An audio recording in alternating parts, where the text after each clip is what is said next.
Good morning, good afternoon, and good evening, wherever you are. Welcome to our next episode of Masters of Product.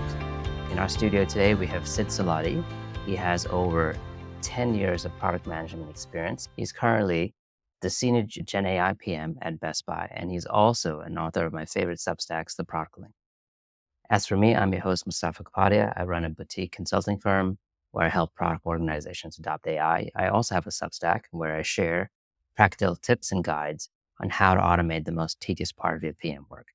Sid, welcome to the show. Thanks for actually being here. I've been looking forward to this.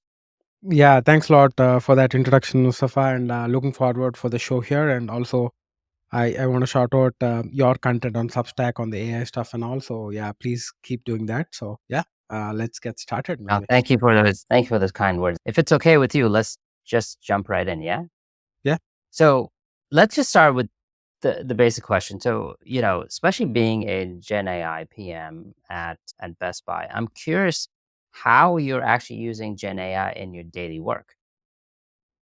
Yeah, so there are a lot of different tools I keep trying around, but there are some tools which I go to on a regular basis, right? So and this is different from work compared to what I do normally outside work. But when Yeah, it comes to Best Buy, right? So we have Chat GPT, Claude, all of these tools are allowed, but you have to make sure you're not using proprietary company information inside any of of these tools, course. right?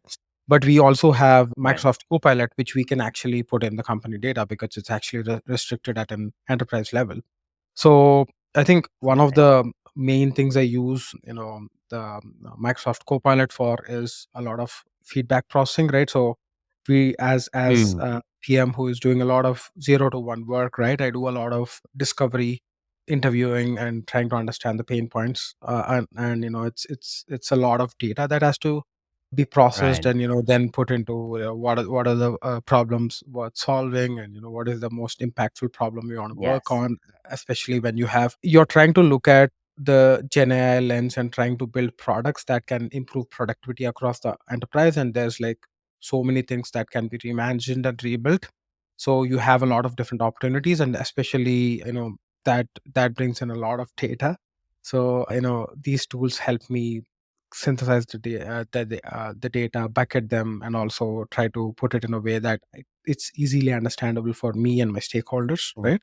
All of that stuff. So that's one of the primary reasons that's saving me a lot of time and also helping me accelerate the that's process which good. I'm doing. Yeah. So two things. Number one, what type of data are you processing? Right, just so that we can give an audience an idea. Yeah. And So number it's a two is when you talk about it saving time, how much time do you think it's taking off?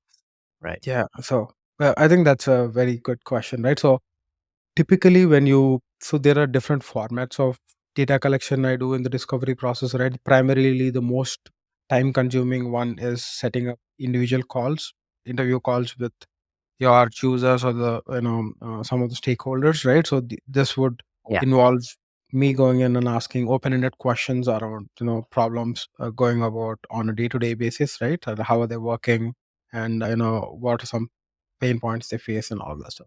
All of this is, even though it's Right. recorded, it's some of these sessions might be 1.5 hour length, right? And you take a lot of notes Yeah. while doing these sessions, but also you want to make sure you are engaging, having a dialogue with the user. So it's all multitasking, right? So, and the problem is there's like a lot of details that are lost as you're doing this process.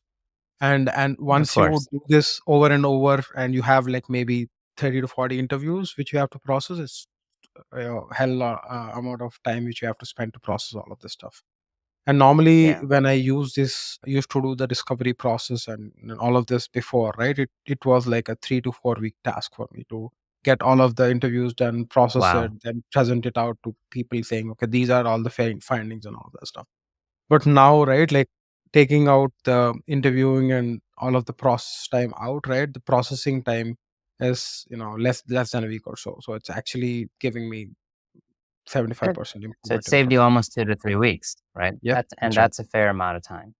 Yeah, that's a Have fair you amount. also found that as you're using AI, it picking up on things that you may have missed if you're trying to do more the manual Yeah, way of doing things? I have Does actually it enhance seen your process anyway? yeah, I've seen like both the sides, right? So it actually picks up stuff which I normally would have not picked up in all of these interviews. And sometimes it misses out stuff, obvious stuff which I normally pick out. That's why I think you want Mm, to use these tools as an enablement function, but I would not completely rely on all of these tools, right? Still go back and do my gut check yeah, of all the transcripts and see like what might be yeah, missing, or at least the trend of is it picking up the right themes or no, and all of that stuff. yeah. And I think you make a good point because I think a lot of the times you can't rely on AI to give you the 100% answer, but it's going to get you 80% there, right? That's right. But you Yeah. still need to spend the time of that 20% of the gut check to make sure that it's not missed things or it's over indexing on something or the other.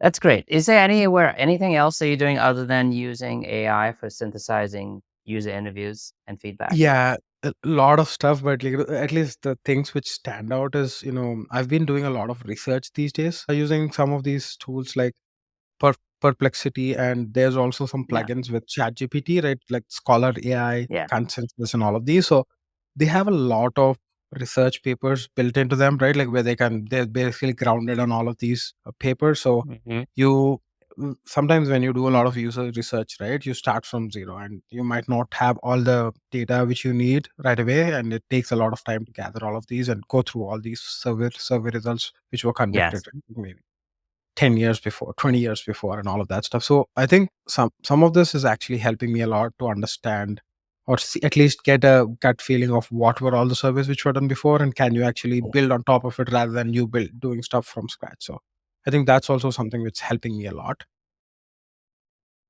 That's good. Yeah. And if you had to step back, I mean, you definitely are one of the few power users, so to speak, because a lot of people are still shy about using AI. If you look at the rest of your organization at Best Buy, how many people are actually using AI effectively, in your opinion?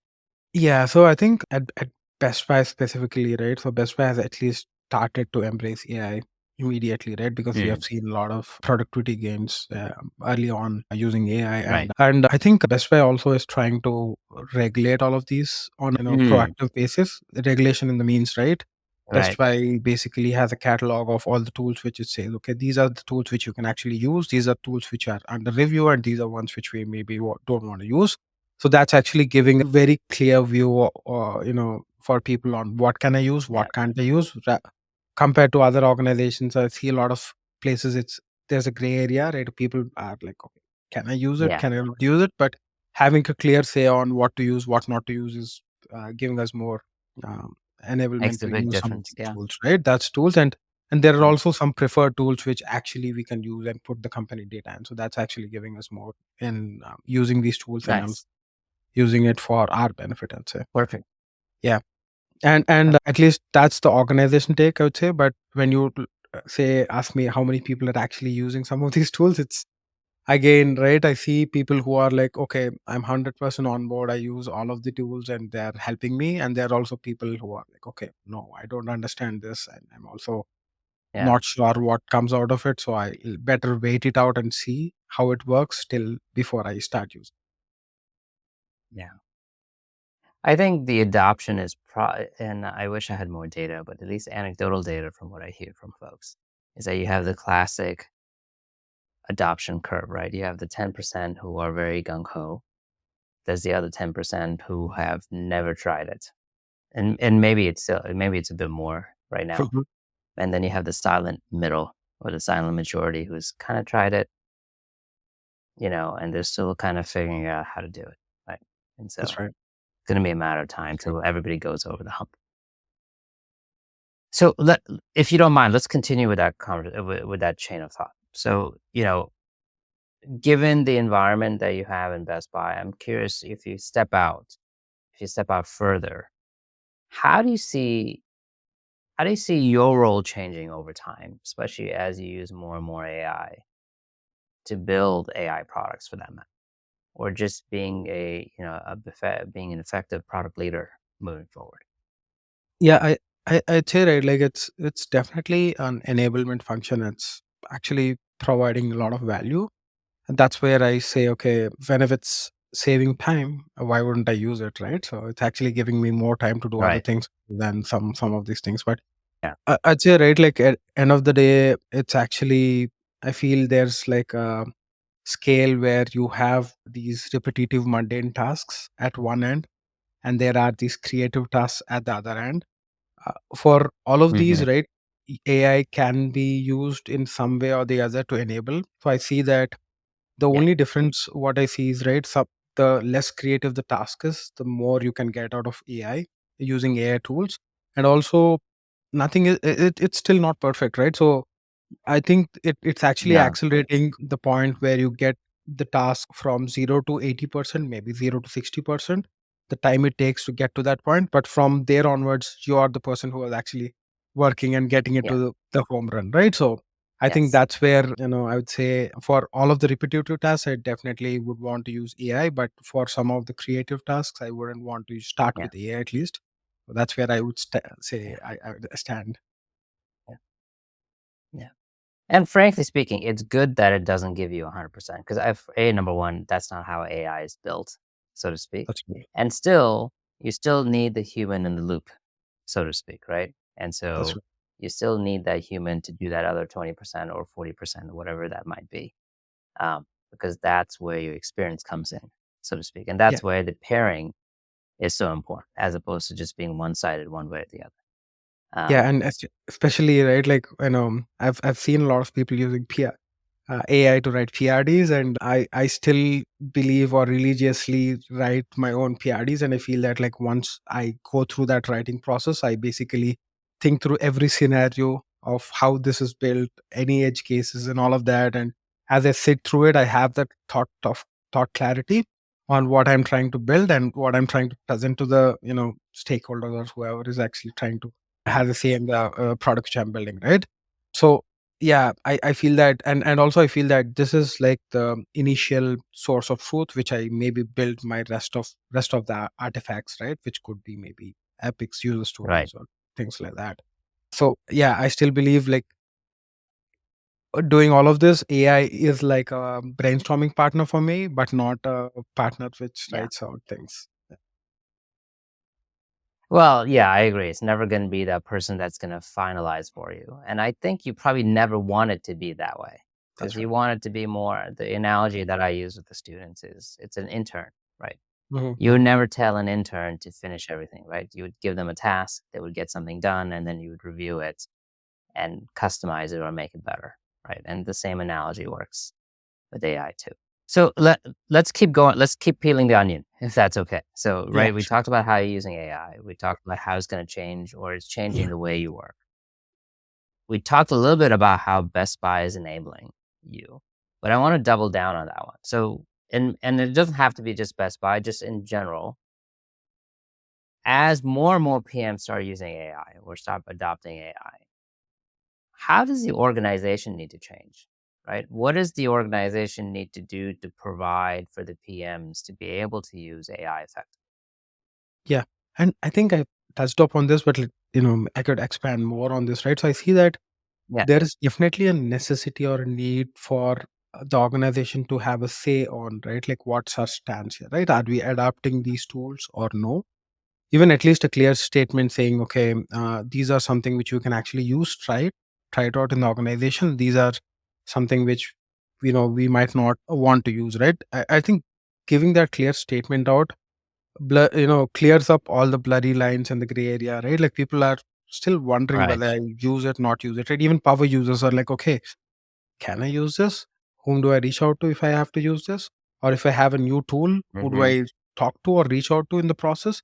Because a lot of Yeah, organizations have, software process where you can introduce new softwares and all of that stuff. But AI is completely different, because and also the parameters and stuff which you look through, and also the way you vet, and the process is completely different for regular softwares, right? When you use your AI, yeah, because yeah, some of these tools have liability stuff and all, and there's lot of these insurances also built into it, so to make sure your yes, organizational data is not outside and all, and people are not aware that, okay, you also have an option to use some of these when there is something that is against you, right? So that's where I think having a clear body who's actually working on vetting some of these AI tools, and also a clear statement on what can be used, what cannot be used, would, I think, definitely accelerate on how people are adopting these tools and accelerating the work which they're trying. What was the second part that you wanted to share about the organization piece? Yeah, the second part, like, the first part was more around the third party tools which were available for you to use, Yeah, right? But the second part is more on the lines of the organization taking a look at, like, okay, what can we do to be more productive, right? Like, can we actually use some of these Gen AI tools or build something on top of them, so yeah, that we can enable some of our internal employees and also some of the users. So I think that's something I've seen a lot of companies not doing much, but it would be, very beneficial if you look at through from that lens and see, okay, these are all the processes that we are actually currently following, and these are all the tools which yeah, we are using to do those processes, and can we maybe take a Gen AI look at all of these and see, like, yeah, can we improve some of these things. yeah. Yeah. I sorry, go ahead. Yeah, please go ahead. No, I was gonna say I agree with you on the second part. In fact, that is my bread and butter. Is a lot of companies don't even know where they can use AI, Hmm. right? So the access is one, like you just talked about. Enablement is second one. So even if you have access, do the PMs really know how to use it effectively? And then more importantly is even if you do the enablement, the third part is where do we use it, right? What That's right. processes are we going to automate, and what processes are worth automating? Because there's some that may not be worth automating, or they may And not have the biggest benefits. yeah, and one, like, the two biggest opportunities which I see, right, like when I'm talking to different PMs across organizations, right? So I see that all of these companies have like massive amounts of data, and they have data in a lot of different locations, tools, everything spread over, right? So anybody wants to research anything, build anything, they have to reach out to so many different places, so many different people. It's so hard to find information, right, in our organization, especially legacy organizations. So that's a very big use case for Gen AI stuff, right? So Gen AI is really good Yes. at summarization, retrieving information, right? So you can actually build something that's like an enterprise search that can help you find information Yeah. faster. Like the Yeah. second one, which I see is, right, like product managers struggle a lot with data analysis, right? Finding the right amount of data. And also I see that a lot of product managers do repetitive stuff a lot of times, where Hmm. all of this was done previously by some other PM in a different area, Yeah. and none of this information is used You're just not across, aware right? of So it. Yeah. you're just not aware of it. And I think this is also an opportunity for organizations to look at and see, like, how can we enable them to do all of this? Because I know that a lot of people, or PMs, reach out to other users on a regular basis doing user research, and which could be used across the organization a lot of times. I'm curious, you've mentioned this multiple times that a lot of it is about, automating the tedious work, so to speak. Yes. In your mind, I know we talked about synthesizing data from user feedback. I know we talked about potentially writing PRDs and a whole bunch of things. In your opinion, what are the two or three or four most tedious tasks a PM does that you think AI can help with? Yeah, so I think this is something a lot of PMs relate to, right? So as a PM, when you are also trying to manage a lot of different products, and you are pulled into lot of different meetings, right? And I always see my calendar full, and sometimes double triple booked. I think that's when it's very hard for me to get back to some of these meetings. I sometimes have to maybe get back to these meetings like a week after, or maybe even later, Right. to see what happened, right? So I've seen this Microsoft recap tool, which actually, once the meeting is Hmm. recorded, gives you a clear synopsis of what the meeting was, and actually it also gives you details about any call out about your about you, and any tasks that were assigned to you, or at least Yeah. all of that. And you could literally go on and click on some of these summary points, or the place where you were called, and look at the recording there. That was like Yeah. a big time saver for me, because previously the same thing I had to go in and do and look at the recording, which Yeah. saves me, like, now it takes me 5 minutes, even lesser than that, to understand the complete discussion, and also see are there any takeaways for me or actions from me. Nice. That means Yeah. just less meetings, which is always good, right? It's always good. And also I see that one of the other things which I keep using a lot is, right, I think ability to say, for you to send meeting notes and write emails. A lot of times, Yeah, right, you want to capture some of the decisions which were taken, and also send out some of these actions, reiterating, saying these were something which we discussed, and these are some things which you have to, maybe these are tasks assigned to the people who might have to work and come back in a week or so, right? But all of this could be right. done through using AI, which is, otherwise you have to go in and set, maybe spend 15-20 minutes to compiling some of this and sending it out. Yeah. And you don't do it for every meeting, because you don't find the time. But now, with all of these tools available, you can do it more often, and people know what to expect, and what are some of these things. Yeah, I think that's great, and you're right. Actually, the meeting recording piece in which you can skip a meeting and still get be up to speed, and summarization piece is a huge time saver, right? And that's regardless of if you're a PM or not, that's right. so to speak. Let me go. We have two more questions, if that's okay. So first Sure. one, the second to last one, sorry, is that in your opinion, what's the best way for PMs to start picking up these skills? Right? How do they upskill themselves or get them to be more proficient in AI? Yeah. I at least see that, right, like, a lot of people even still struggle with the idea that, do I have to even start adopting some of this? Or at least Mm, I'd say, uh, come in with an open mind, right? So I would encourage anybody to say, like, let me try out some of these tools and see if they're helping me. Yeah, if they're helping me, I would maybe say I would want to make it part of my workflow. That's how I right. would say. But I still see there's a lot of resistance where people don't have the open mind to adapt some of these tools. And there's also stigma from the enterprise side, saying there is a lot of data we deal with, customer data we deal with, and is it okay, is it secure, is it reliable, and all of that stuff. So I think that's where we want to see more acceptability across even individuals and also the enterprises, to see like what they can do using these tools, I would say. Yeah. And also I can share a funny conversation with a friend of mine, right? So he was actually talking with some of his developers, and they were like, we don't want to use GitHub Copilot because we feel that it's like cheating, and we are not maybe doing justice to what we're trying to do.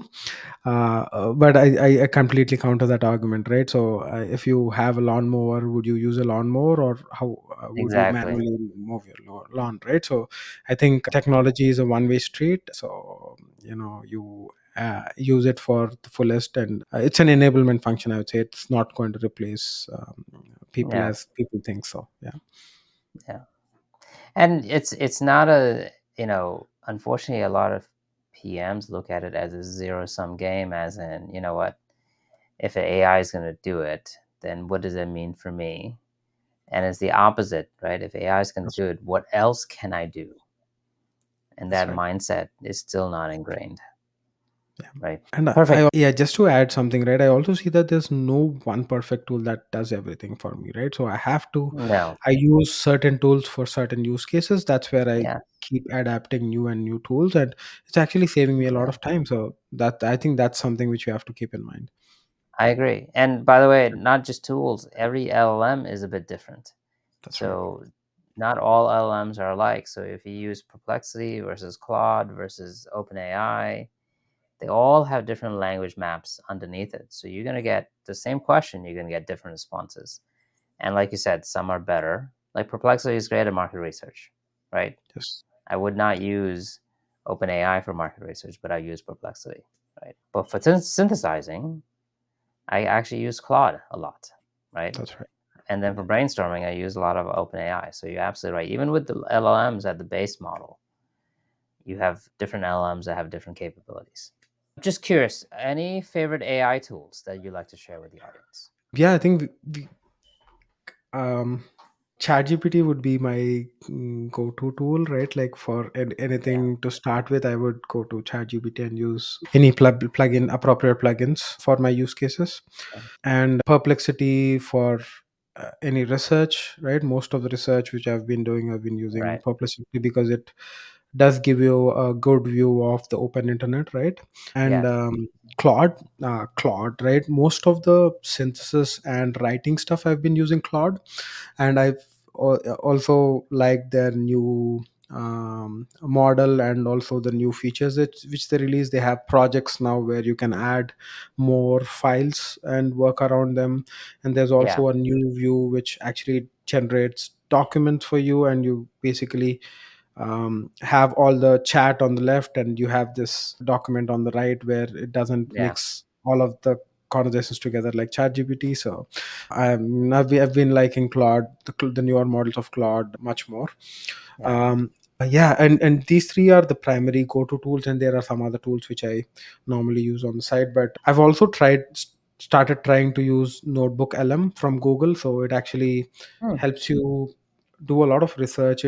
You can add web links, URLs, and all of the Yes. notes which you've generated, and it will basically go through all of the data and help you write your content. So it's also helping me a lot. But these days I've been experimenting it with since last 2 months. So I think if they add more features to it, it would definitely be more beneficial.